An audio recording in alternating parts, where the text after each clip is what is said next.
eu queria dizer para vocês por que está acontecendo essa síndrome dos pais de pet. Muito bom. Outro dia me falaram, eu não lembro quem foi, acho que foi uma mentorada minha, que falou assim: Marina, eu cheguei no restaurante e tinha um casal com um cachorro no carrinho de bebê. E eles davam comidinha, tipo, o cachorro sentava quase que numa cadeirinha, e eles davam comidinha para o cachorro como se fosse um bebê.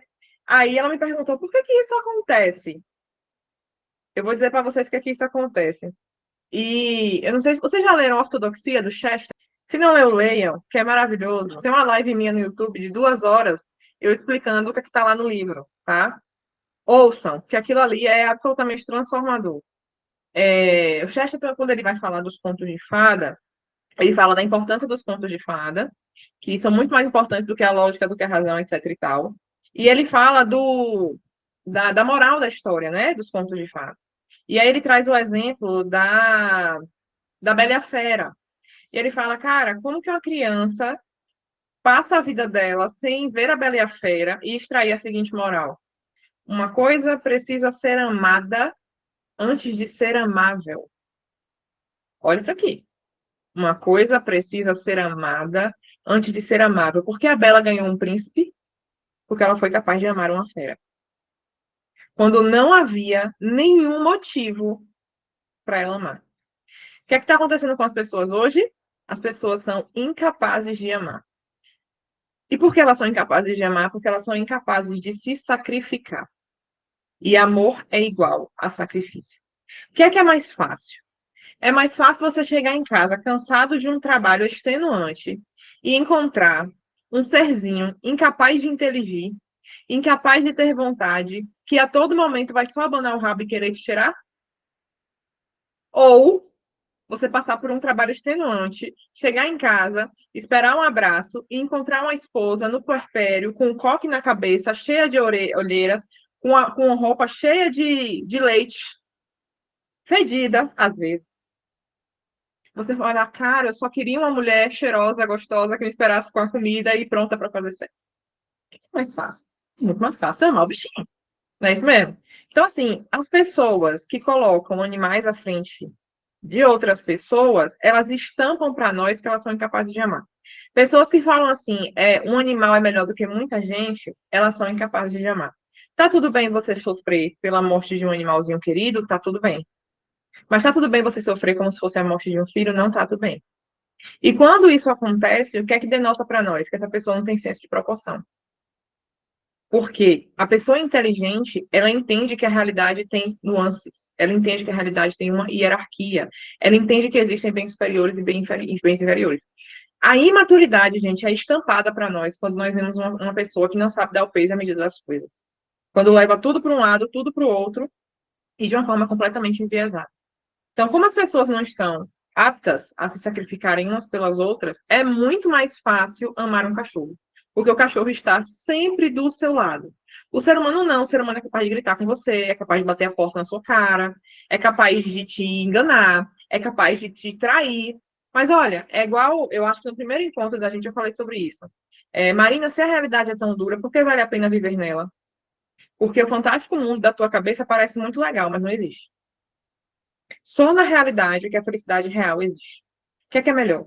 Você viver num mundo ilusório, ansioso, onde tudo é do jeito que você gostaria, mas você não é feliz de fato, porque você não experimenta a felicidade real, ou você batalhar por uma felicidade real no mundo real, ainda que haja problemas. Na minha concepção, é muito melhor a segunda opção, apesar de dar muito mais trabalho. Então, como as pessoas não querem mais amar, porque elas não querem se sacrificar, nós vivemos uma síndrome do pai de pet.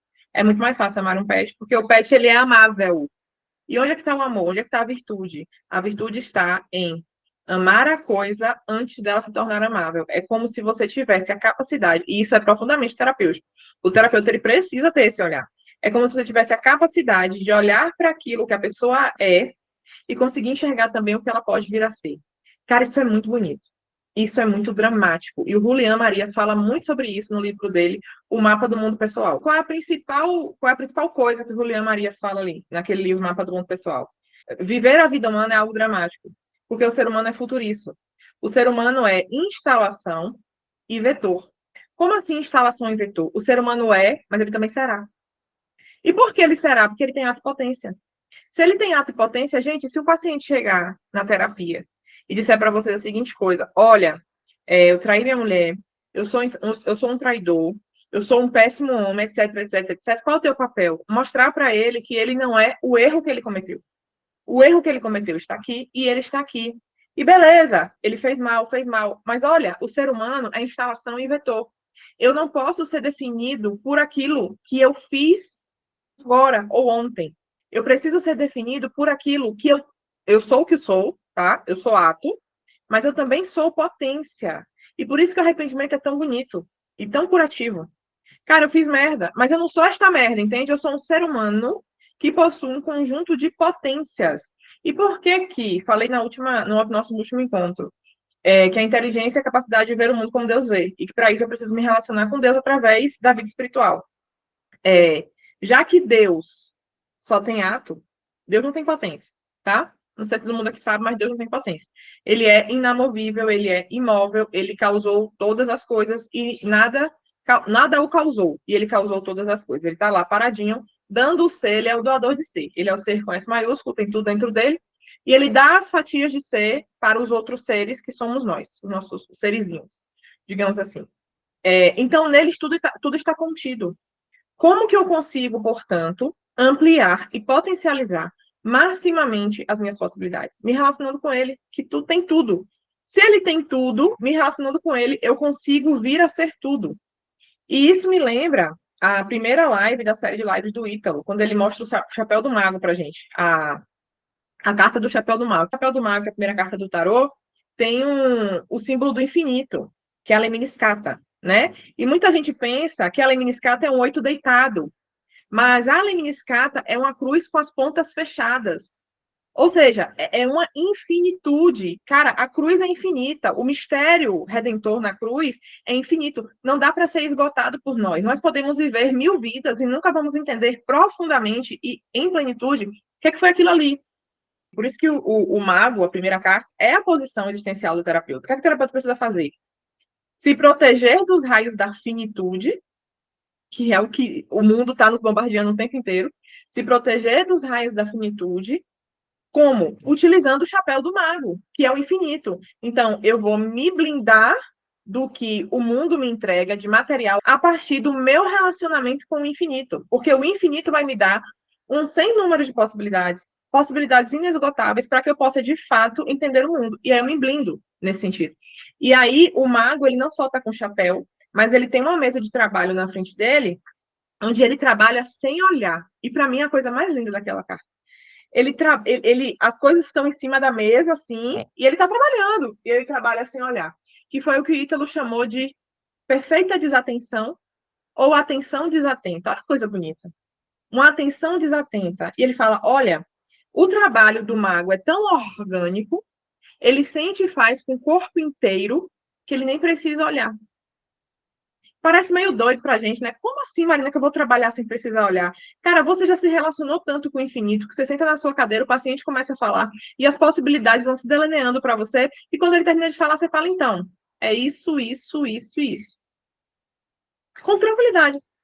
Você não faz esforço. Parece que as peças vão se unindo na sua cabeça.